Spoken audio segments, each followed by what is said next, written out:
এবার চীনা হাঁস।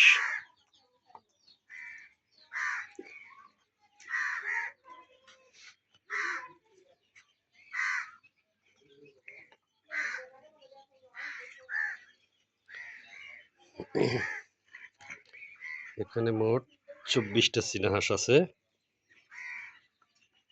24টা চীনা হাঁস। হাঁসগুলো ভালো, এর রোগ ব্যাধি খুব কম। আমি স্বাভাবিকভাবেই খাবার দিই এবং বয়স প্রায় 6 মাস করে হয়ে গেছে। আর 2 মাস হলে হয়তো ডিম টিম দিবে। এর মধ্যে পাকা দুটাই ডিম দিছে প্রায়, আবার ডিমলে বসবে।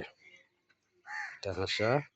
এর মধ্যে আমার পাকা ছিল 2টা হাসি, 2টা হাঁসা।